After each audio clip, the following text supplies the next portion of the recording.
Hey, bit Steve from that old Yorkshire Geek, and here I am with my impromptu live stream where I'm going to review the 60th anniversary Doctor Who special, episode 3, The Giggle. It were all right. That's all I can say about it. It was fine. So we're going to go through it and talk about it as we go. I've not watched the Doctor Who Unleashed because I was late watching this. I didn't watch it live, when it were on TV. I recorded it on me DVR and had to watch it afterwards because I was busy doing other things. So there we go. Family comes before the Doctor, in my opinion. What's up with my bloody hair on this side? It's going all skew whiffy. Right, so let's get on with it. As I said, it was called The Giggle. I don't know anything else about it. I don't know who direct. I can't remember. I don't care. I'm not bothered. So I'll make myself teacher tiny and we'll just go through it.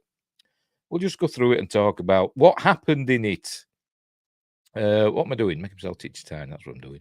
I'm all a dither. By the way, we're live on YouTube and we're live on Twitch, but we're not live on Rumble because Rumble were playing silly buggers and I couldn't set up a stream. It wouldn't let me. It was being stupid. It was just sitting there doing nothing. So Rumble can bog off. Hello, Sci-Fi Quest. Things are, well, they're fine, apart from Rumble not working for me properly. The internet's been playing up, and I don't think it's my internet. I think it's just the internet in general. It must be aliens or sunspots or something. Anyway, let's have a look at this episode. As I said, it were okay. It didn't blow me socks off. It was like last week's episode. It was kind of just existed. There were some nice parts in it and some bits. I did get a bit lip quivery in places because I'm a big old soft get. But it didn't blow me socks. For the 60th anniversary, for 3 60th anniversary episodes, they've not really been very good anniversary episodes. I've said before, they've been more like just Christmas specials, really. But we've got the Christmas special to come, haven't we? So, but spoilers, there's going to be full spoilers, by the way. Spoilers, we did get to see the new Doctor in this. And the rumours were true, which I think I mentioned. Maybe me new stream, the last one or the one before, about what happens. So those rumours were true. Sci-Fi Quest says Rumble is frustrating that way. Yes, it is. It is. It's done it before. It's not the first time. It just sits there and does nothing. They need to pull the finger out. They want to compete with YouTube, don't they? Anyway, right. So let's get on with this. Add it to the stage. Right, off we go. I've put the link for the iPlayer link in the description. By the way, all links in the description also for me other stuff and me Facebook and X and Instagram and me books and all that stuff. It's all down there. Right, are we going? Are we going? Oh, okay, I didn't mute it. Right, there we go. So we begin in Soho in 1925. A very nice, recreation of. I don't know if this is actually Soho in London. I don't know. I've never been, so I don't know. Particularly in 1925. And we're going to meet this chap's going into this toy shop, and we learn it's Neil Patrick Harris, old NPH himself, Doogie Howser. He'll never escape that, will he?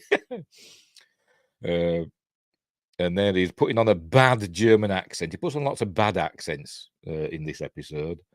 Putting on his bad German accent.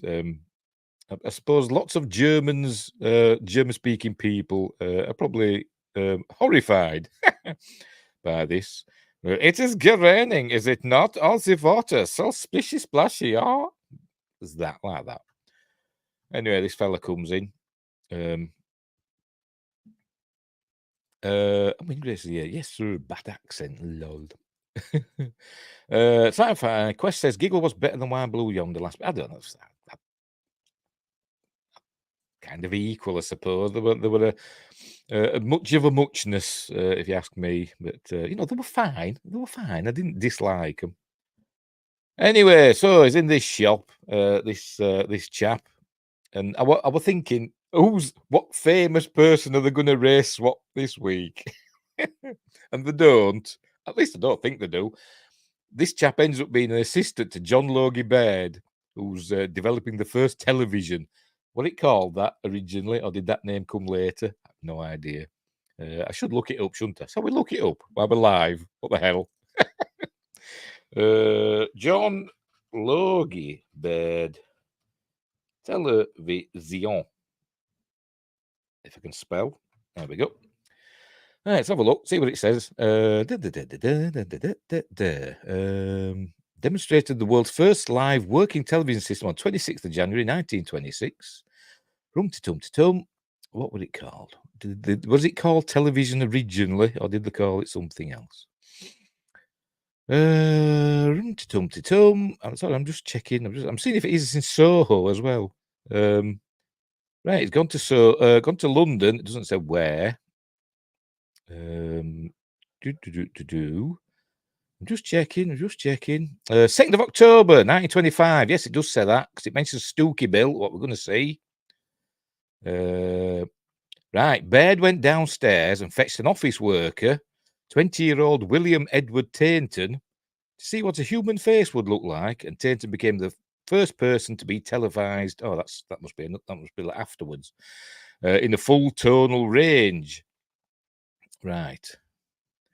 Okie dokie, but it doesn't mention any assistant, so I don't know.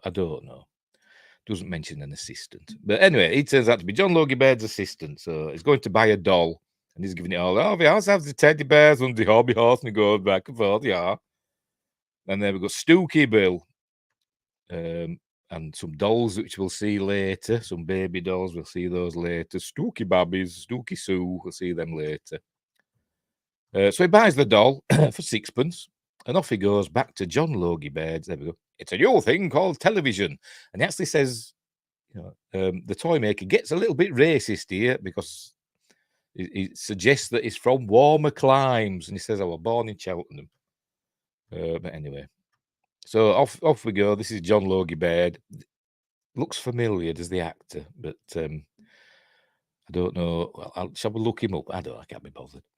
It does look familiar. At first, I thought, is it? I've forgotten his name now. Oh God. What's his bloody name now? Me and names. I can think of him when I'm not doing a bloody live stream. As soon as I start, I can never remember him. He was in Sherlock. He's done loads of stuff. He's been in Doctor Who as well before. Anyway, so they're testing out his television system, and Stooky Bill, the head of him, sets on fire. But it's it's a success. Then we hear this laugh, like that, and then the credits begin. The opening titles begin. Then we cut to today. It comes on in big letters. Today, which, if you're watching this 30 years from now, it was back then. Sci-Fi Quest says, I remember Neil Patrick Harris as Doogie Howser, MD. Now he's a celestial toy maker. Yes, I just said he'll never live it down, will he? Doogie Howser. And we will see him again on Monday if you join me for my Magnificent Mondays, because he's in Starship Troopers as well. Right, everything's going to pot in that London. People are driving about and robbing things and doing all sorts of things. Apart from this fella who just wants to stand in the road because he thinks he owns it because he pays his taxes. Baffling. While all this is happening in the background, there we go. We saw him dancing about, the toy maker, in modern times now.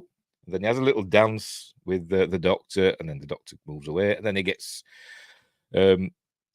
accosted by Unit saying, Doctor, stay where you are. We're coming to pick you up. What's the face? Donna says, I want my granddad safe, but we never see him. I don't think it ever shows him because he obviously wasn't available. They just shot that bit with Bernard Cribbins for last week's episode. Obviously, they didn't have him for this, so I don't think they show him. I could be wrong. Let's have another look. Let's have another look back and see where Donna is. No, we see him from the top. Look, his flat cap. I don't think that's Bernard Cribbins, is it? Bet it ain't. Anyway, so they all come out and we see the toy maker waving at him in what I thought a doll-like manner, probably deliberate. Sci-Fi Quest says interesting because it's road tax that pays for the roads. I thought. Road Fund License, that's its proper name, isn't it? But I don't think. I think all taxes just go into a big pot, don't they? No matter what they're called, just go into the big government pot. And then the government just distributes them how they want to do it. But that's just my opinion. They show a quick side view, and it wasn't him. Did we catch a quick glimpse? Right. So anyway, hang on, where are we? There we go. So they're flying over that London in a minute. There we go. There we go. Nice views of London. We see, there we go. HMS Belfast. Is it still there? I don't know. I haven't been to London since I was 11, but it was there then. I think we went on it. We did loads of stuff. Went for London for one day when I was 11. Sorry, another side quest. Went to London for a day when I was 11. We did tons. It was amazing. Went to Buckingham Palace. We went to the National Gallery. We went to the National, what they call the British Museum, because I had the Pompeii exhibition. That's what we went for. And I think we even went on the HMS Belfast, I think. We went on the tube train. We went to Trafalgar Square. It was amazing. We did all this stuff. Anyway, that's by the by. So because HMS Belfast will always be there. Well, nothing's always there, is it? Anyway, so the flyover, what's going on with that? I don't know. But has it got straw in its funnels? Anyway, so they arrive at Unit HQ, which is very, Stark Towers, Avengers Towers. Bit of a rip-off. There you see the old post office tower in the distance. That used to be the tallest building in Britain. Post office tower. No longer. As you can see, the smoke rising from various parts of London because the world's gone mad. Oh, and I forgot to mention, they've got the TARDIS towing, got a Chinook with the TARDIS dangling beneath it. Right, so in they go. She comes back out. Shirley Ann Bingham, that a name character? Something like that. And then Kate Lethbridge Stewart comes out and she's striding towards the doctor purposefully. And I thought, she's going to slap him. But she doesn't. Oh, I think that shows, is it? She gives him a big hug, as we'll see. Go on. Met with a big hug. There we go. Oh, look, she's pleased to see him. A big manly hug. Because she's the boss. I wonder if these do these buttons mean anything? I don't know. Is she like an admiral? I don't know. A rank or a field marshal? I don't know. They're probably just fancy buttons. Right, so they go inside. It's all very flashy. And then he meets Mel. Remember Mel, old companion, played by Bonnie Langford. So she works for Unit now. And somebody else gets a job at Unit. She gets a job at Unit in a bit. Apparently the starting wage at Unit is 60,000 a year. But Donna says I want 120 and 5 weeks holiday. And so she works for Unit now. And we learned that Donna is amazingly clever. Is it because she's got all the doctor's brains? I don't know. But she let it go, didn't she? Maybe it's still lingering. And maybe she's just really clever, but she's supposed to be a bit thick, isn't she? I mean, it's Catherine Tate after all. Anyway, we're learning that, there we go, 2 days ago, the world just went mad. And it was because of the lockdown. There's the plane crash. Remember the plane crash that we saw? Did people die? Did it say that? I don't know. I presume he is, the pilot. I presume lots of people died. I mean, at the end, the doctor says, lots of people died. But I presume this plane crash they did as well. Because he just decided to land wherever he wanted to. And that's what's happening. People are just deciding that whatever they're thinking is the right thing to think. But anyway. Soundback question. Yeah, I thought she gave it. Oh, look, because why not? Because, women can let it go, can't they? Women are famous for letting things go, aren't they? Lads. Anyway, so he crashed the plane because he wanted to land. And the Prime Minister, who looks a ruddy-faced fella, I bet he's a Tory. Looks like he's growing out of that lectern, doesn't he? He's just giving it a what do I care? So he's got to be a Tory, hasn't he?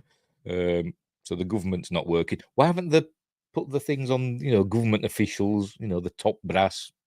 Because we learned they've got these armbands on which stop this signal. They've learned that there's a signal that's making everybody go doolally. This is, I forgot his name, Zinks. can't remember now. It'll tell us in a minute. Oh, no, a good name. Go on, tell us. Tell us, because I can't remember. They call that thing they put on around the Z-Dex for some reason. The Vlinks. I were close. The Vlinks. Have we seen this before? I have no idea. I can't remember. Maybe we have. I don't know. It kind of looks kind of Lovecraftian. Is it Cthulhu in robot form? Don't know. Will we see it again? I don't know. Is it going to turn bad? Probably. With a name like Vlinks. They kind of dumped the story about the bands. Well, 1 minute they were necessary, and then next minute they didn't really mention them again, did they? But anyway. Where were we? Right. So she shows us that we see her brain patterns, which look like mine, just flat, and she takes off deactivate her Z-Dex, and then the signal starts affecting her. So she starts being horrible and telling everybody exactly what she thinks of them. See, they don't trust the doctor because he's an alien, and Shirley Ann Bingham's in a chair. She says, I've seen you stand up, because we do see her stand up. I think she's got, I've forgotten, the actress, she's got spina bifida or something like that. So she probably can stand, for short periods. But she needs the chair. Along with its not torpedoes, missiles. It might have torpedoes for all I know, I don't know. but it ain't got a harpoon, though. So here we go to see that the signal's giving it all that. And sending Kate Lethbridge-Stewart round the bend. And she goes on about redheads. Oh, they mentioned redheads a few times. But the doctor likes redheads. Because Amy Pond's mentioned. Mel's a redhead, she's a redhead. Amy Pond's a redhead. Yes, it probably flies too. I bet it does. 100%. 100%. So, there's this. Can't you give everyone a Z-Dex? And said, well, I think it happened so quickly they didn't get a chance, did they? And it takes them a while. She takes off her Z-Dex while she's under the influence of the signal, and it takes like a couple of fellas to overpower her and put it back on. She's all apologetic and say, "Oh, I'm sorry, I didn't mean it." She did. It's basically the signal's probably making you just be honest and say, honest thoughts. Thank God it's not true. But anyway, Sci-Fi Quest says, by the way, subscribe to the Sci-Fi Quest channel, by the way, and Windgrace as well. They're amazing. The red hair thing, is that not because the doctor has never been a ginger? He hasn't, has it? And he's mentioned it before, hasn't he? I was there, at least I'm not ginger. It's coming, it's got to be. You'd think so. You'd think so. Anyway, maybe John Pertwee were ginger once, but we've only seen him with grey hair, haven't we? Same with William Hartnell. For all we know, maybe he were ginger once. By the way, William Hartnell's kind of mentioned. Well, we see him briefly. But the doctor says, he mentions that we're going to see the toy maker, the Neil Patrick Harris. I know I'm getting ahead of myself. But he says, when I were younger, he went up against the toy maker. He says, when I were young, when I were young, he says, not when I were younger. He says, when I were young, went up against him. He's obviously talking about the William Hartnell era. So he considered himself young then. But we now know, because it's not, it is canon now that he wasn't young then, was he? He'd been around for bleeding ever, hadn't he, the Doctor, in various incarnations until they wiped his memory. But then he remembered it all, didn't he? Apparently, I don't know. I didn't watch it. But anyway, whatever. So here we go. A strong coherent wave in the seizure focus. Peaking 7 times. It's gobbledygook, it's technobabble. There we go. That's what's making people crazy. I'm going to have to look for that episode on iPlayer. The Toy Maker one. There's only one part of it left. I think it was a 4-part episode. There's only the last episode left, which is called the final test, and that only exists because a copy were kept in Australia, and people have said the people in Australia at the TV studio, whatever in Australia, just saved it because they thought it was cricket. That's all the title of the final test. I thought, well, that's cricket. We'll save that. But it wasn't. It was the final episode of the Toy Maker story from 1965. And I've not watched it. I can't say I've watched it, to be completely honest. I'm surprised they didn't animate that one or something before this one. I think they're doing it, aren't they? Is it? I think it might be coming out. I think I'm sure I've seen some. Yes, it is. They're doing it. It's like CG animated. They're doing like the other animated ones were like traditionally animated. You know what I mean? They look like they're traditionally animated, but this is like a 3D CG animated thing that they're doing for it. So they are doing it. They are doing it. Sci-Fi Quest says they animated a lot of lost episodes. I wonder if they will. Yes, they will. They're going to do it. It's coming out soon, I think. Or it might be out now. I don't know, but it is happening. It is happening.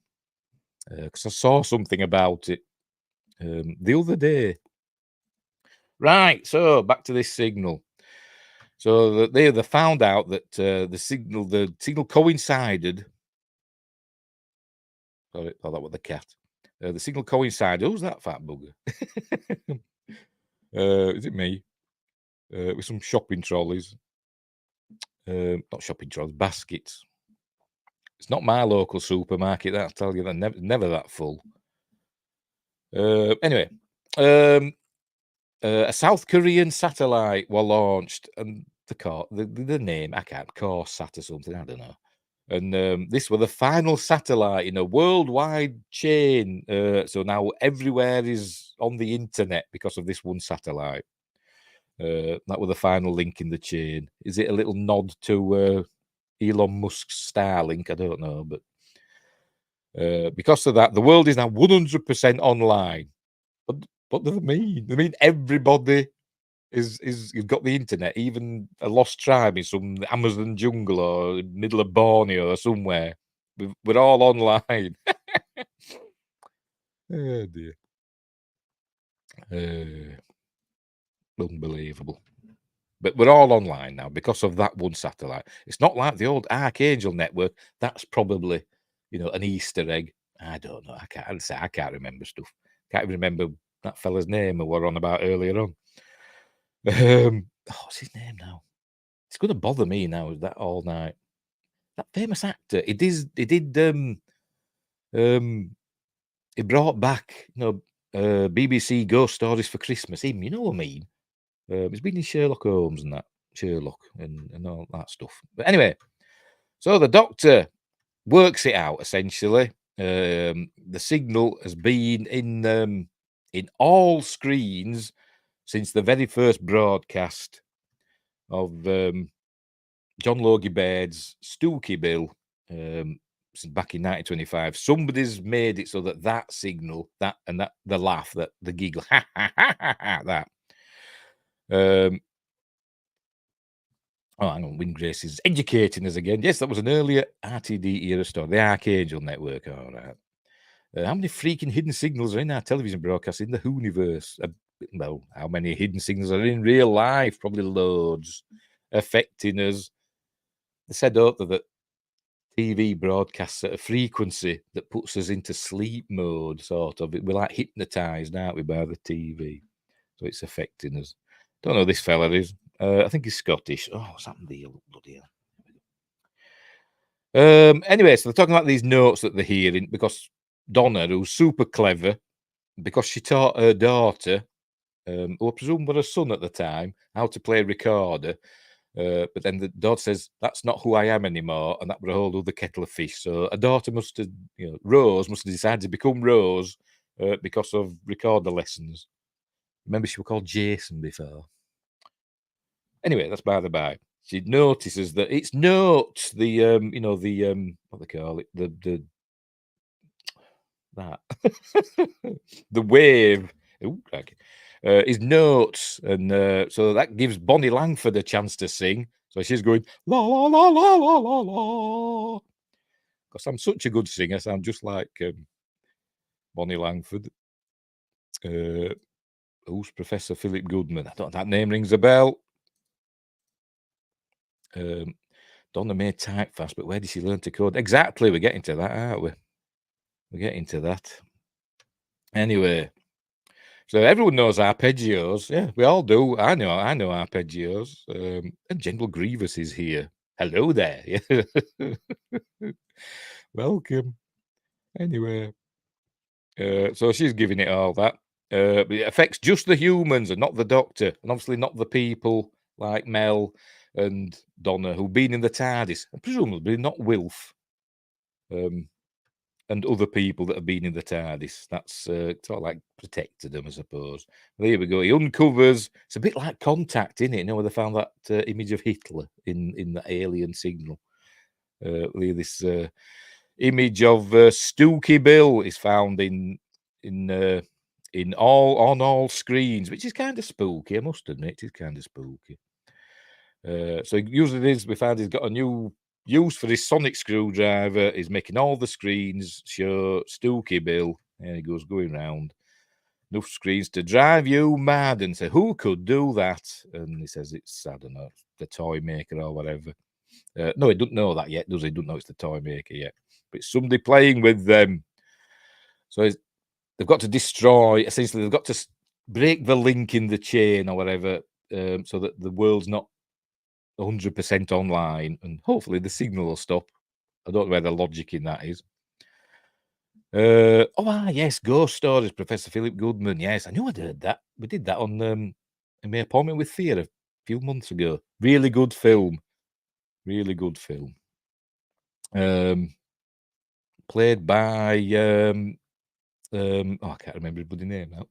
Andy somebody or other. Anyway, it's a good film. Yes, it is a good film. Anyway,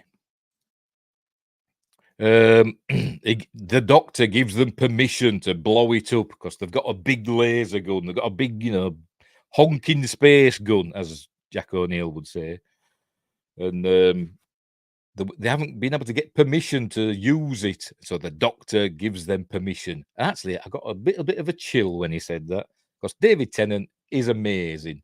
He's propped up all these 3 episodes just by his mere presence. And this is where he says, I give you permission. Come on, there we go. You have my permission. And they went, oh, because I'm stupid. Anyway, so initiate galvanic activation. Whatever. Yes, technobabble. Right, so she learns. He tells him that the TV transmission, it was from like one room to another, of Stooky Bill. Was on, what did I say, 2nd of October 1925 in Soho. She gets the address, the exact address, including the postcode. You must have Google Maps in the TARDIS. So they're going to go in a minute, but they're going to destroy this satellite and do all that. So there they go. They're going to get on with that. Oh, this is where she gets a job in unit. There we go. 120 grand a year and 5 weeks holiday. So do we think we'll get a wheelchair companion soon? Well, as we see, it's got a ramp now, hasn't it, as the TARDIS? Oh dear. Yeah, the new one, the Shoot His TARDIS. Spoilers for later. Shoot His TARDIS has got a wheelchair ramp on it, so you never know. So Shirley Ann Bingham might be joining him. We will see, won't we? But anyway, she's happy. She's on 120 grand a year now. And she's amazing at typing and coding. Must be that Time Lord. Leftover Time Lord brains in her. Right, so they're going to go in the TARDIS. It's amazing, isn't it, how sometimes it can get the TARDIS to go exactly where he wants it to go, precisely. But most of the time, it just goes where it wants to go. But anyway. You forgot complaining, did I? Okay. Don't know. Right, so she's asking about Mel, and the Doctor generally doesn't speak of his old companions, does he? And it turns out it's because he's busy. He's busy all the time, and this is where Donna intervenes and says, is wearing himself out. There we go. He's staggering along. He's basically wearing himself out. Maybe because so he doesn't have to think about the companions he's lost, because we do come to that later. He turns the randomizer off and on. Oh, okay. Who does? Who does? You're confusing me, Sci-Fi Quest. You're too clever for me, because I don't remember things, because I'm an idiot. Is this the same Mel from the Hole? I know. I understood that reference. I need the Captain America meme. Mel's Hole. Hecklefish likes Mel's Hole, doesn't he? Oh, the randomizer for the TARDIS's destination. All right, I see. Okay. That might be true. I don't know. I'm not a huge, massive Doctor Who fan. I like it. I can't say I remember everything about it. Right, so I say Stooky Bill might be on Frith Street in Soho, but they're going to go to where they got the doll from. Which is that shop? Mr. Emporium, next to Grade's Gents Hairdressers. Sorry, I'm just nosing around the scene to see if there's anything interesting. There's little Easter eggs. There probably is. Anyway, so they go in, and then he looks through the window and sees, there we go, NPH dancing about. And there goes, the ball is the first game ever being invented. Put it in. It might be the first toy that were ever invented, but I bet it wasn't the first game. You know what I mean? Nudge, nudge, wink, wink. But there we go. They're throwing balls at one another, which actually is a bit of foreshadowing for later on. And then he mentions Donna Nobles. This is where we realise, and the Doctor realises there is more to this man than meets the eye. Wingrace says, the story that a certain author stole from you implied that the TARDIS decides to take him where he should be, not where he wants. I only watched it once because it got me angry. So I can't remember. But anyway. Didn't steal it from me, just stole parts of it, in my opinion. Too early for a Greg's then. Yeah. Anyway, never too early for a Greg's steak pie, steak slice. Grand. Anyway, so the game is afoot. Oh, and then we realise who he's talking about, the toy maker. This is where we got some little flashbacks. Is it going to show us? I might have missed it, might have gone past it. Let's go back a bit. See me again after so many years. We're going to see some flashes. Come on, show us. It's really quick. There we go. See a bit of Michael Gough. There he is. And a bit of William Hartnell. Yay. There we go. Cool. By the way, make sure we are going. Still, haven't been copyright struck. No, we haven't. By the way, we are going on Twitch. Anybody watching? Oh, the heck. Never mind. Sci-Fi Quest loves sausage rolls. Put another one in the oven. Why not, indeed? Everybody likes sausage rolls, except my son.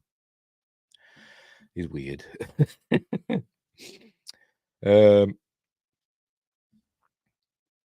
that was the full extent of the anniversary material. Pretty much, rather than, having other doctors in, but, spoilers, we see Shooty later on, but having past doctors in, that's your lot. Your bit of William Hartnell. I don't think we saw any others, did we? I don't think we have we? Anyway. As I said, it's more like, they'd be more like Christmas specials than anniversary ones, but, But I haven't hated them. I've quite enjoyed them. Anyway, so he backs through this door, and the Doctor goes after him, and just corridors, so they've stepped into, his game world. So they've got to play the Toy Maker's game. It's the Celestial Toy Maker, but they don't call him that in this episode. They just call him the Toy Maker. But then later on, the Doctor says, suggests that they go together, join up and go out into the stars and become celestial.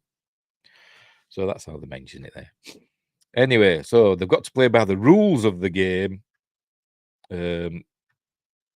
work out what they've got to do, basically. They get separated. They're going through all these corridors with these doors. Some of them are locked, some of them aren't. And usually when they go through a door, they just end up on the same corridor again. We've seen it all before. I do wish you wore that. Oh, the old suit. This one is a bad replica suit. To be honest, I can't remember. I can't remember. I think, it fair enough. It's fine. It'll do for me. I'm not a stickler for such things. I mean, later on, never mind, we'll get to that. But there's another doctor that wears even less. Anyway, so I should mention, she suggests that is like, I think she thinks he might be like a Time Lord or something. She says, "Is this like his TARDIS?" And it says the TARDIS would seem tiny compared to the what the toy maker can do. So he's bigger than the Time Lords. Is the toy maker? It's essentially a god, isn't he? But anyway, so right, so they're gonna go and it says he beat him first time back in 1965, and so odds on he'll lose next time. So, but we will see. We will see, won't we? Right, so they go through these doors. They get separated. He goes through a door and it closes before she can get through. So they separate. They can't hear each other. They're both saying, "Wait there, I'll try another door."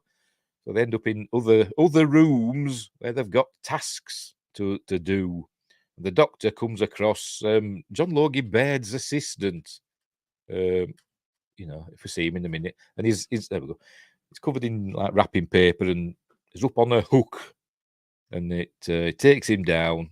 And as we learn, he's got a puppet's body, like a human head and a puppet's body, and then all these strings appear, and he's being marionetted. Yes, what the hell is going on? That's what we hear later on. He tasks me, and I shall have him. I'm going to chase him around the moons of Nibia and around the Antares maelstrom and around perdition's flames before I give him up. Prepare to alter course. By the way, that's Star Trek 2. Never mind. Right. Back to this. The separation happened exactly the same way as last week. Did it? I can't actually remember. Told you I have no memory. I'm like a goldfish. No, I'm bloody terrible. Anyway, so he's been puppeted, as we see later, by the looks up by the toy maker in a very Batman Arkham Asylum, the Scarecrow, giving it all that. That reminded me of that.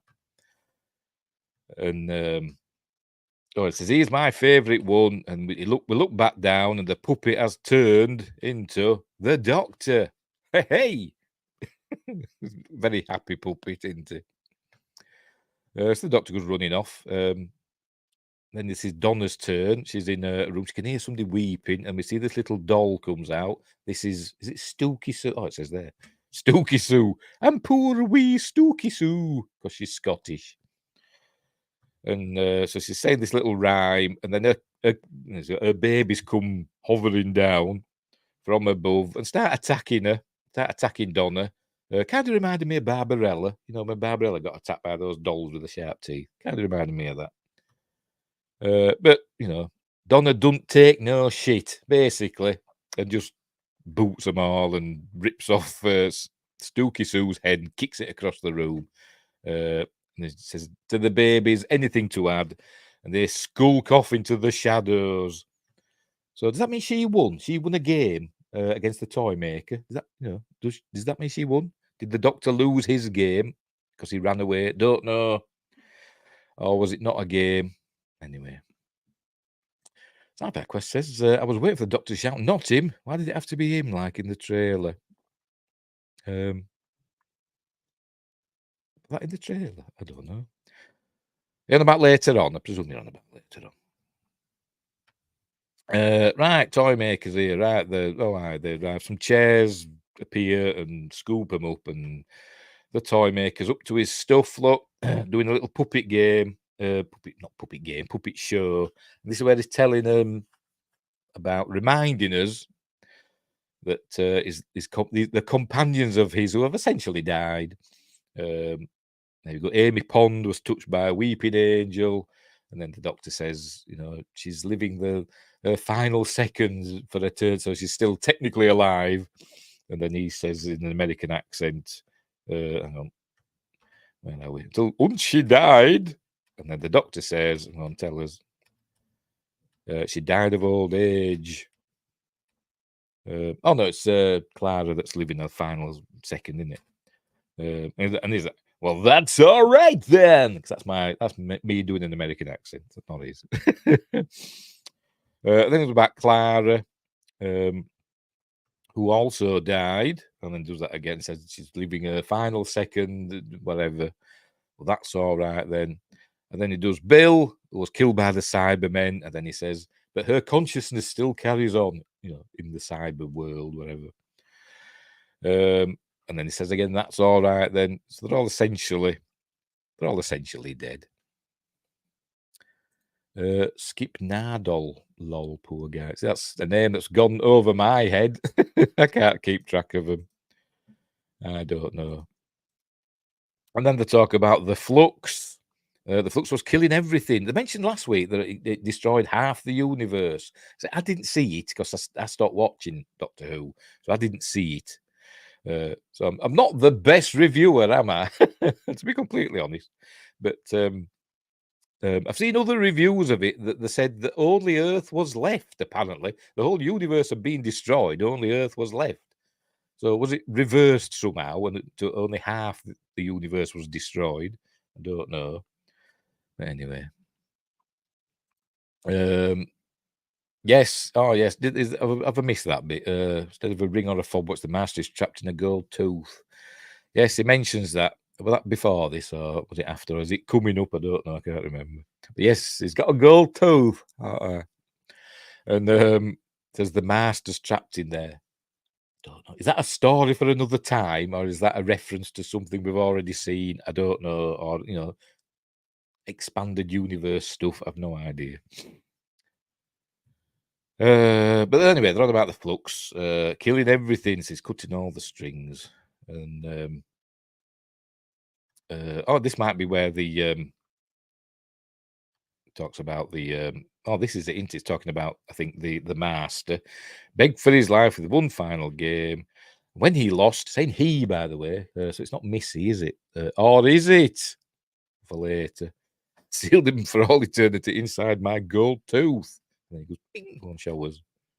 Go on, show us. What's he doing there? Don't know. Come on, because there we go.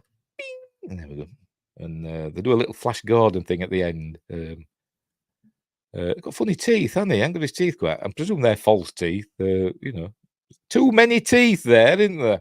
Because he's an alien. He hasn't got it quite right. So he's not omniscient. General Grievous says, I loved all those comebacks to past companions. Yeah. They mentioned essentially how he's failed multiple companions, hasn't he? As the Doctor. But they all go willingly, don't they? You don't force them to go with him, does it? They go on dangerous escapades and adventures. Some of them are bound to come a cropper. But that's why he keeps busy, I think, so he doesn't have to think about them. Right, so they're going to play cards. He challenges him to a game. So they're going to play, ice card wins sort of thing. Ace is high. So, Donna says he'll cheat. It's his game, he'll cheat. And he says, no, the toy maker's got to follow his rules. So anyway, so off they go. The Doctor picks an 8. See, it's bloody useless. Always skips to the wrong bit. Anyway, never mind. He picks an 8, and then the toy maker, I think, picks a king. So the toy maker wins that game. And then he says, 1-1, because he won the game as William Hartnell. He beat him then. So they've got to do a sudden death. And best out of 3 sort of thing. So it says, they're not going to play it there. They're going to play it in 2023. So he disappears and everything starts collapsing. They come running out. And his toy making shop, bet this were in the papers in 1925. Local shop disappears. It thinks it's the house in Poltergeist 2, doesn't it? Anyway. Oh, that skyscraper from Ant-Man that they shrunk down and do a suitcase size, didn't. But anyway, so and they hop back in the TARDIS and go back to 2023. What they're shooting at? Are they shooting at the satellite? They must be shooting at the satellite. I can't really remember. So the Doctor's arrived back with the toy. Why is he carrying the toy maker's shop with him? You know, this box. Don't know. Well, we see it again. We keep seeing it. People keep carrying it about, and we see what it's used for later. But it's not really explained why they need it. Is it the toy maker's TARDIS? You know, that's what I'm thinking of. Or is it like Newt Scamander's bag? Is it one of those sort of affairs? Anyway. So there's a copy of the 11th Doctor with Rose, Billy Piper. Now there's the 15th Doctor with Donna. David can return any time now. Yeah, pretty much. But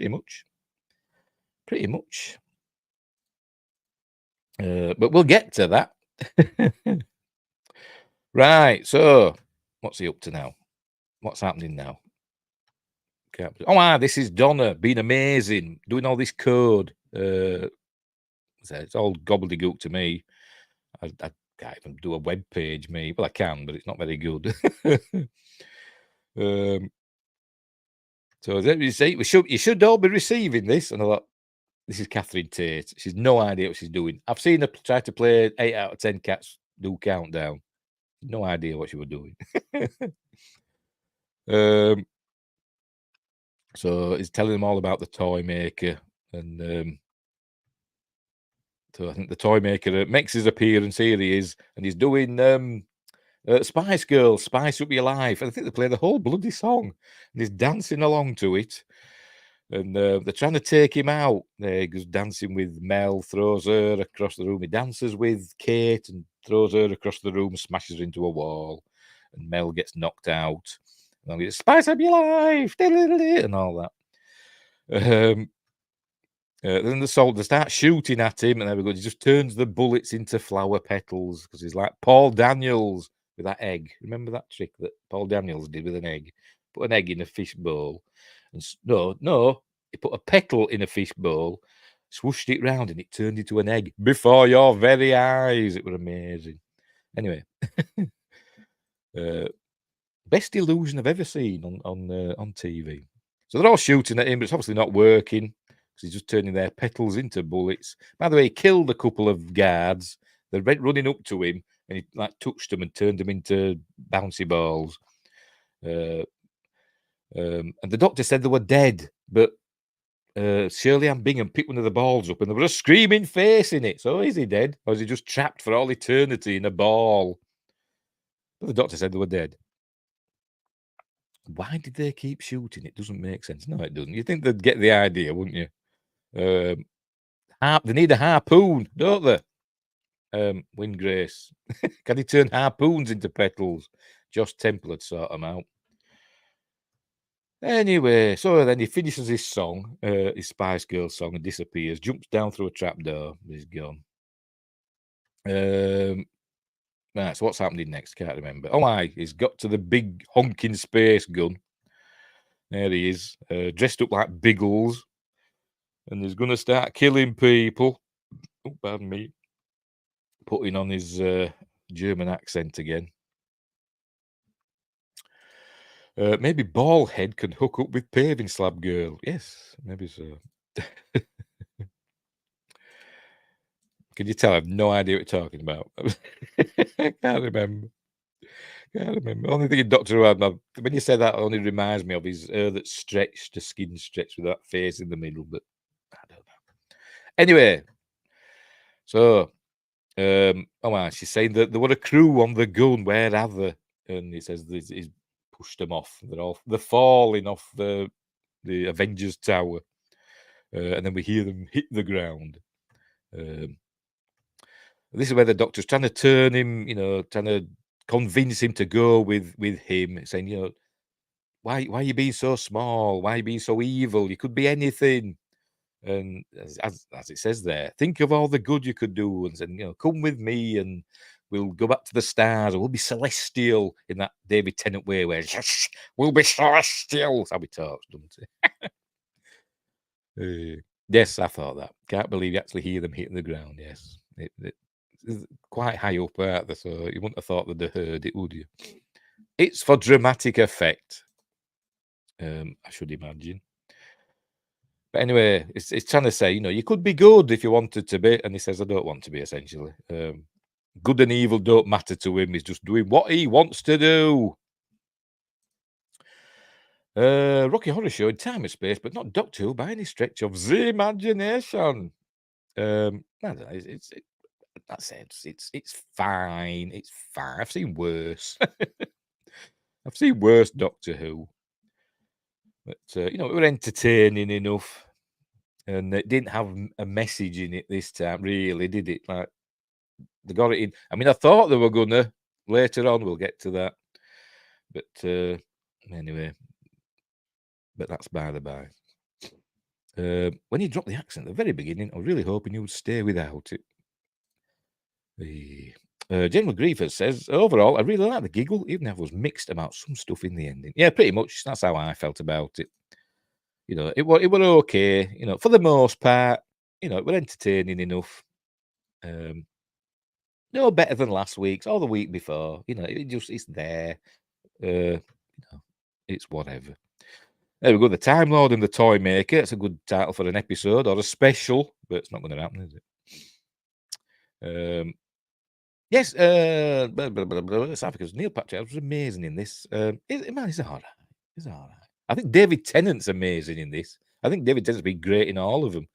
As I said, he's like commanded the screen. He has carried these three specials on his shoulders by his charisma alone and acting ability. But anyway, he's going to start shooting people with the big honking space gun. Is that the on-off switch there? Why don't they just flick that? Just run up and flick that on-off switch there. Right. So, and he's saying, why shouldn't saying we'll leave this tiny planet, and he says, why should I go? This is amazing. You're all into your games and your sports and your mind games, and I say the dating and the ghosting, and and all the other cancelling. I think they mentioned cancelling, don't they, in this? Then he starts shooting at people. Well, not at them, at the feet. Not actually killing anybody yet. But then, hang on, there we go. He shoots the doctor. Dun, dun, dun. There we go. Groans. I think that's the doctor groaning, by the way. So the doctor's lost. And then she steps forward, but she's not going to leave him because he starts to regenerate, starts the fire and stuff and all that. And Mel, obviously, she's going to stand by him. So they're holding his hand. And then nothing happens. It doesn't change. So something's different and he doesn't know what. And then he says, pull. So he gets them both to pull. And this is the bit where we see the next doctor, the 15th doctor. Here we go. What? They pull them apart in some, bad compositing. It's fine. There we go. So this is where so has he got David Tennant's shirt and tie on and David Tennant's undiplugs and his shoes? I don't know. I didn't pay much attention to what David Tennant were wearing, but anyway. Pull my thumb. No way. Anyway, so there we go. Out he comes, and they pull them apart. So we've got two doctors now. So that's kind of anniversary-ish. You get more than one doctor in the episode, but it's not the same, is it? Right, so we meet the fabulous new doctor. They split the clothes, except they both kept the white shirt. He's kind of got like an undershirt on, I think, or something, hasn't he? Because he's got a shirt without a collar as David Tennant, hasn't he? And he's got the shirt with the collar, so maybe he had like an undershirt or something. But luckily, Shooty got the undiplugs. You were right about the undies and shoes. David was barefoot. Yeah. Obviously, David's going commando now. He's got no undies on. Anyway, So they got so they would have a big hug and all that, and there we go, and there he is in his undies. So they've got to sort out this. Oh, then it's bi generation. Is that deliberate bi reference? If you know what I mean, I don't know. But it's supposed to be a myth, but it seems it's happened. So with two doctors in the same space somehow. They don't explain it. Maybe it'll get explained in the new season. Bet it don't. Bet it don't. But there he is in his, and he don't mention it. He don't look down and say, "I need to find some pants" or anything. It's not even mentioned, and they're not even mentioning it. None of the women are casting a glance, because it's progressive. I bet he is. I'm sorry. I bet he is casting a glance. But anyway, he's not finished. So what they're going to do now? They ask. They say, I challenge you to a game. It says, so he's got to accept the challenge, and that's where they're going to play ball, catching a ball. So luckily they're in like a bit like a stadium sort of thing going on. Wingers says, bet this is supposed to be the same doctor that eventually turns back into Tom Baker 10 years ago. Oh, don't confuse me now, because we saw him, he was like the curator or what, wasn't he? That art gallery with that painting in, the Gallifrey painting, wasn't it? But don't make it more complicated. And giving the writers too much credit. Anyway, so they're going to play this ball game where the first one to drop the ball loses. So he accepts. So here we go. So he's got his little ball. And they're going to start throwing them at each other. There we go. So they're all having fun. I don't know why they're still pointing guns at them, because they're just going to shoot petals at them or whatever. So here we go. They're having fun. With his weird teeth. Is it supposed to make him look like, a predator or something like a shark? A shark's got loads of teeth, hasn't it? So wonder didn't make him pointed, didn't it? Neil Patrick was truly great. Yes, he's good in this. He's good in this. But as I said, David Tennant was greater, in my opinion. We're reminded that the master's in there. Right, so they're still playing, still throwing this ball about. And then they throw it back. And he fumbles it. Da-dun, he's lost the game. Look, panting. There we go. We did it. Fair game. You lost, mister. There we go. The prize there. So they must be able to just say what their prize is going to be. It's not like you win a soft toy or you get a token. They can decide what their prize is. And if their prize is they want to kill the person they've just beaten, that's what they're going to do. Let's play ball, not piggy in the middle then.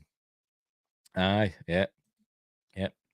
I was rubbish at that when I was a kid. I was rubbish at most sports when I was a kid. Not that it was a sport, it was a game, but you know what I mean. Same with Kirby. I can never do Kirby. I can never hit the other curb. I was useless. But anyway. David Tennant was great as well. Yes, as I said, he's David Tennant, always great. Yes. I think, is the star player. So they're going to destroy him essentially, or banish him from existence. But do they? I don't know. They kind of just flatten him out, and turn him into. They fold him up and put him in his box. His TARDIS, whatever it is. No, hang on. She's throwing that. There we go. The little box opens with the playing cards. He's gone like 2D and flat now, apparently, but it's not really showing it. But there he says his legions are coming. Oh, by the way, there's also a mention of like a big bad that. Hang on, it's just there we go. They folded him up. They've got a mention of like a big. It went up against somebody, and he ran away from him. I can't remember it was not he who remains, because that's Kang, isn't it? It's like he who something, and I can't remember what it was. But I've never seen Broadchurch. Sorry about the one about David Tennant out, even in Broadchurch. I've never seen it. And she were in it as well, wasn't she? Jodie Whittaker. I've never seen it. I've heard it's good, but I've never seen it. That's a Chris Chibnall show, isn't it? What was I saying? Oh, yes, we learned that like another big bad. So he who I can't remember what it was now. It's not he who remains, because as I said that's Kang, but it reminded me of that. He who exists, or something like that. And so I wonder if he's the boss that the Meep mentioned, because he was the one entity that Toymaker ran away from. But anyway, he's saying his legions are coming, so obviously we're not done with him. Oh, pardon me, we're not done with him yet. Oops, I've done that again. Look, crikey, there we go. Oh dear. I've gone too far. Gone too far. Two bloody skips, not little enough. Oh, anyway, it goes in the box. Oh, see it. Oh, there we go. Now for crying out bloody loud. There should be a bloody 5-second skip or something like that. Shouldn't there? I think there should be. Anyway, they lock him in his box, in his own box, and they take it away. And what's the face says, bury it somewhere deep in salt, because they mentioned salt, didn't they, in the last episode? And he mentioned it about the salt.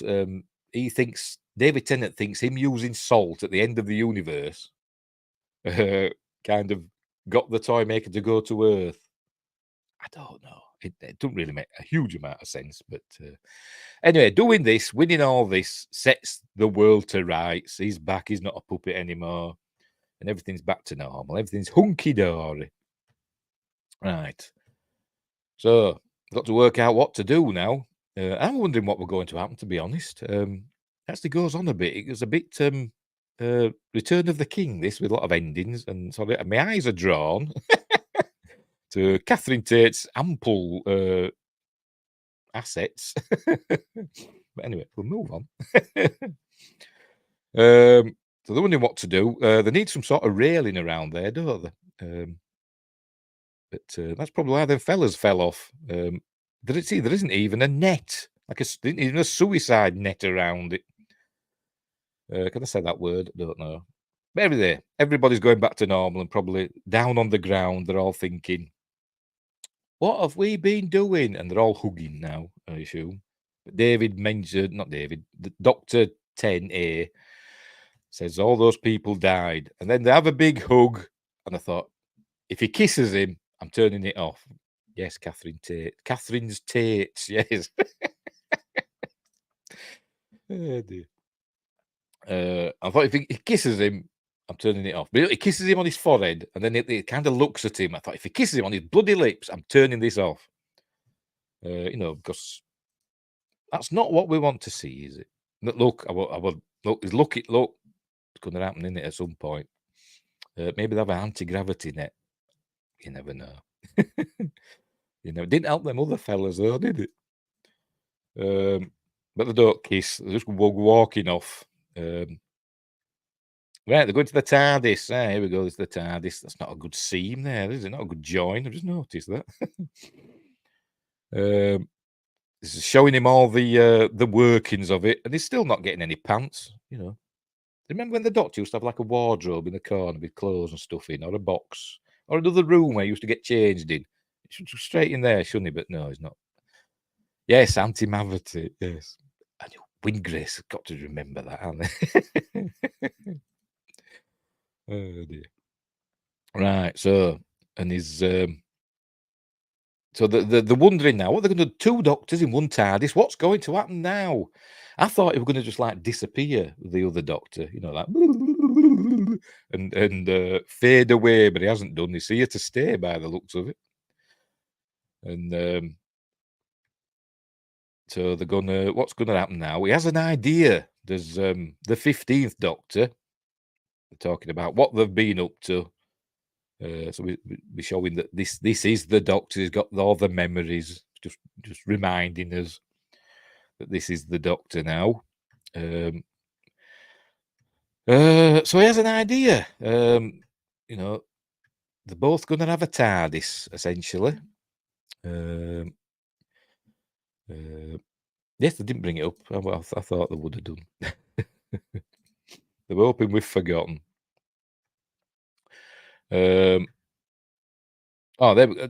She says to him, he changed his face so he could go back and find her. So I thought she was going to say, "And you can come and stay with me," but that's essentially what happens. Remember, she's married, but never mind. It's platonic love. So anyway, this other the new doctor has an idea, and he goes and gets a big mallet, a big Harley Quinn mallet out.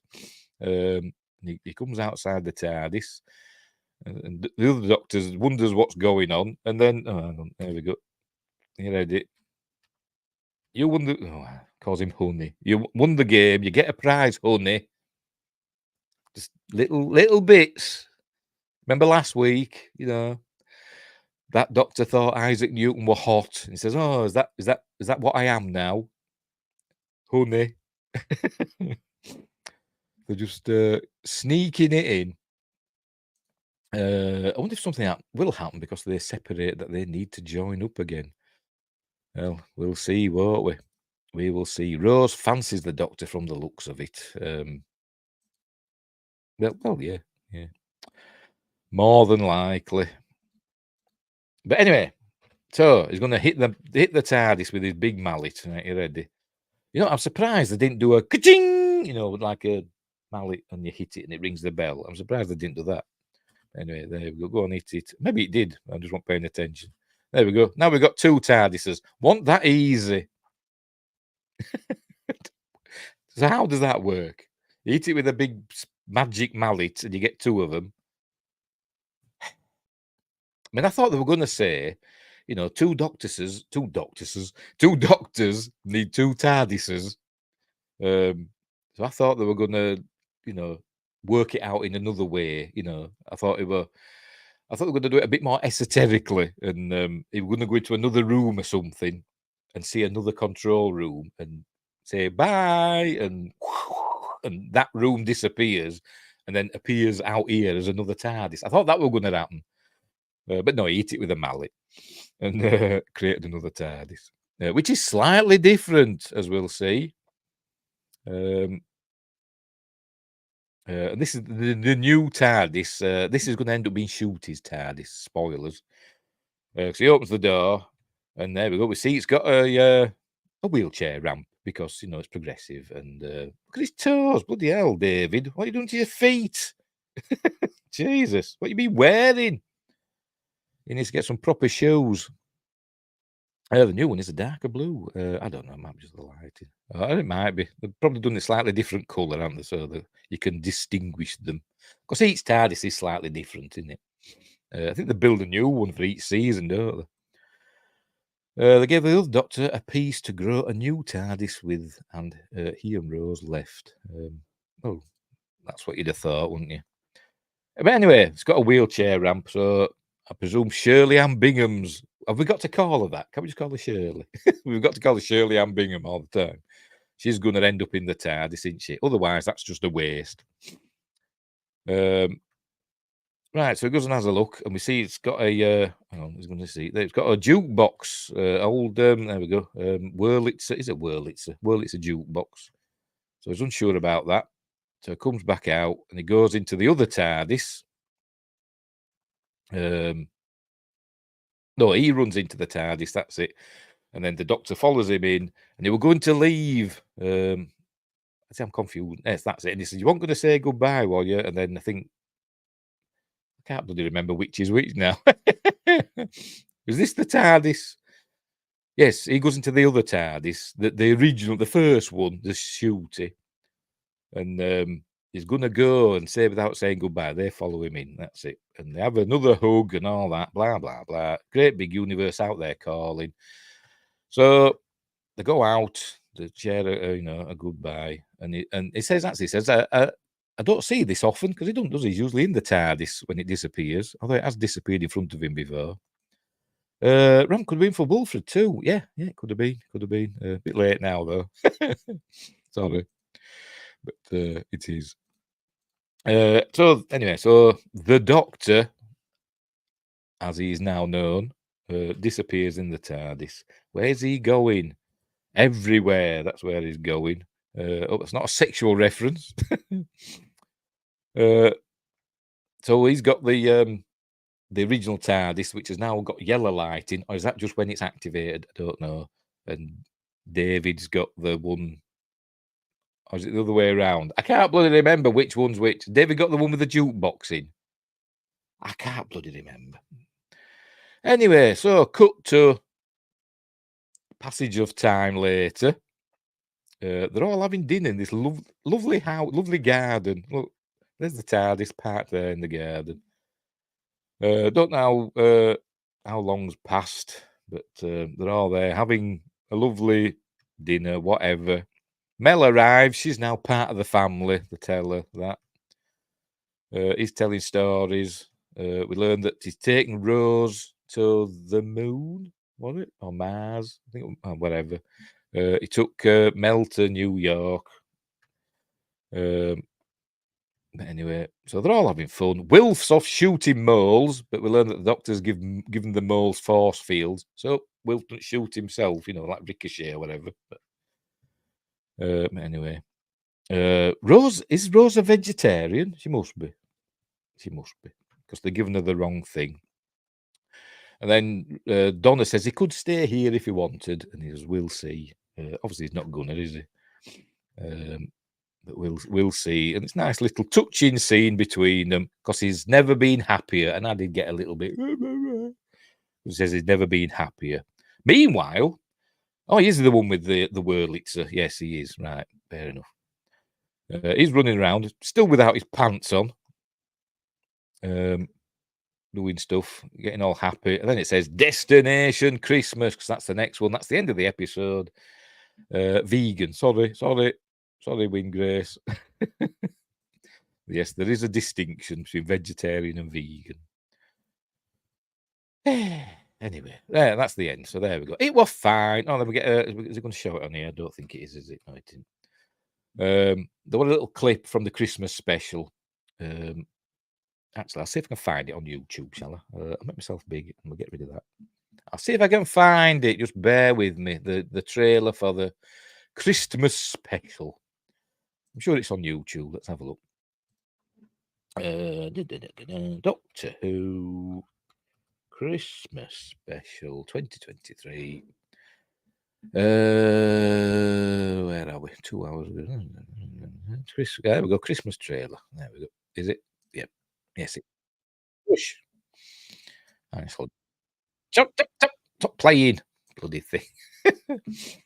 Right, well, watch the trailer for the Christmas special. But before that, Winggrace says, unless they're setting up an Earthbound Doctor, kind of like Pertwee, since RTD is teasing all of these spin-offs that are unlike anything you could imagine, or whatever. Yes, it's possible, isn't it? He could join, set up Torchwood again, couldn't he? Could do that, I suppose, if he a pinch. But you never know. Right, let's watch this Christmas special trailer. Hopefully, won't get into trouble for it. Right, let's go full screen. Got my volume up. Yes, right, off we go. I'll mute my mic just in case.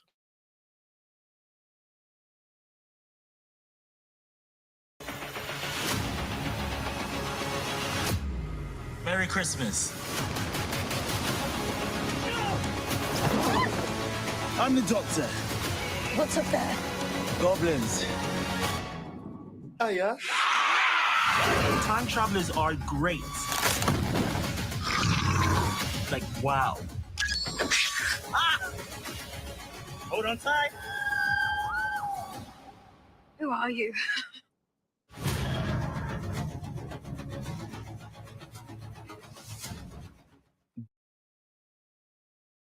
Don't forget to click below to subscribe to the official Doctor Who YouTube channel.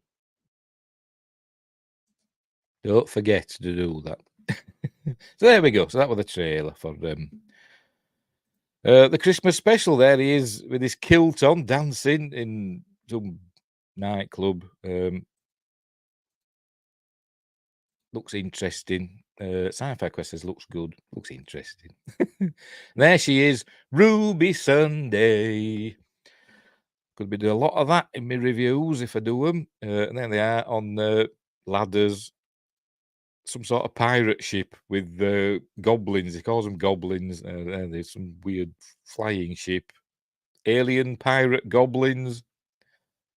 Wasn't there a rumour about a new Torchwood? Maybe, I don't know, I can't remember. Probably. I've probably done a news story about it and forgotten. 'Cause I'm hopeless. I wouldn't be surprised. But they look a bit iffy, don't they? But whatever. It's the BBC. It's fine. Time travelers are great. He's very cocksure in this, so to speak, in this trailer, isn't he? But it's the Doctor after all. Obviously a monster. Cool. But anyway, so there we go. So there's going to be goblins. Who are you? He's the Doctor, and you're Ruby Sunday. So there we go. It looks fine. Yes, BBC Disney. Yes. I heard a rumor. Yes, I've heard a rumor. Yes, I remember that one. I don't remember the Torchwood one. I remember the unit show. Talk of that, wasn't there? I think they're loath to bring back Barrowman. Yeah, he got cancelled, didn't he? But I bet he does come back because that's it. He'll be buddies with RTD, won't he? So I bet he makes it so that he can come back. Right. So there we go. It was fine. I enjoyed it. And the messaging wasn't really there like it was. Particularly the first one. Too much message in the first one, the message. The second one, a little bit at the beginning. And the timeless children that they said, that's definitely canon now. They're not going to erase it. Just like they're not going to erase the Star Wars sequel trilogy. We've got to put up with it. But anyway. But they did mention, that weird thing, that part that I did find odd, that when he talks about him being, when he were young, he met the toy maker when he were young, obviously William Hartnell,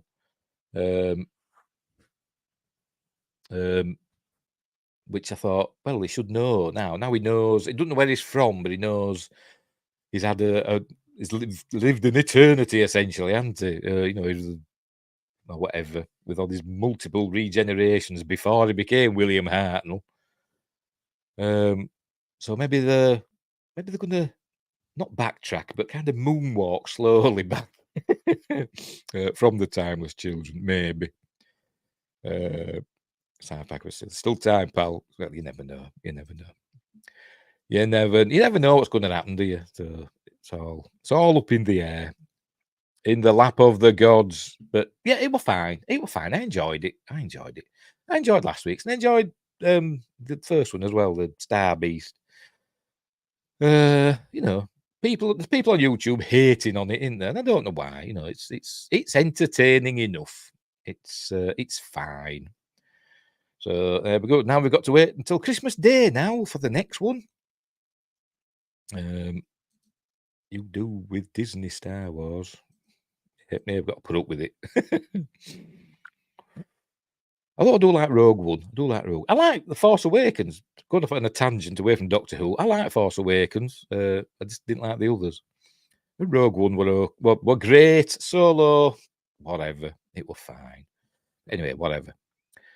I liked last week best, but I'm a weirdo. No, I'm there with you. I think last week's might have been a better story.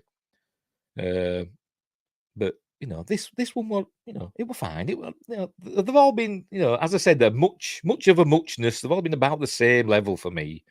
I've enjoyed watching them. So there we go. So I suppose that's a thumbs up, innit? I'll have to do that on me thumbnail. Pull a daft face. Are your arms too long? Could be handy though, wouldn't it, for typing and stuff? If you're away, if you're making a cuppa in the kitchen, you can carry on typing on your computer, can't you? If your arms are too long.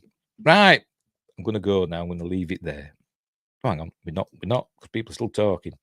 They're good specials. I was hoping for more connectivity between them. Yeah, they were like 3 separate stories, kind of loosely connected, weren't they? In that they referenced beforehand what happened before. But there were just 3 separate stories, and they weren't very anniversary-ish. Not like the 3 Doctors and the 5 Doctors and Power of the Doctor, whatever it was. Hour of the Doctor, whatever. I don't know. The other ones that they've done. They weren't as good as those, but for an anniversary. Like I said, they were more like we've essentially got 4 Christmas specials, haven't we? Got these 3 and the actual one. Which is fair enough. Anyway, right, so we're gonna leave it there now. Thanks, Sci-Fi Quest. Later, pal. See you again soon. Take care. Great stream. Thank you very much. That means a lot. It does actually. Because I just sit here waffling in my droning monotone. Because I can't help it. It's my voice. So thanks, Wingrace. Thanks, Sci-Fi Quest. Go and subscribe to both Wingrace and Sci-Fi Quest's YouTube channels. What else has popped in? We saw, there we go, General Grievous. I don't know if General Grievous is as a sci-fi channel, as a YouTube channel. Sounds like he might do. But if he has, check him out. And we also got somebody else pop in, didn't we? Dominic. Thank you, Dominic. I don't think was impressed. Dominic said, you see, not Doctor Who by any stretch of the imagination. I don't think Dominic were impressed. But never mind.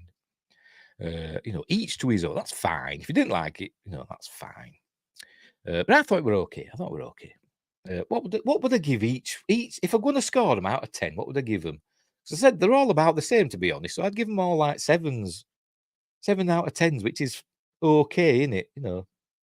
I remember give the first one, because like I said, I think the first one, despite the messaging, had more of an emotional punch for me, because it was David Tennant coming back and all that, and and all that stuff.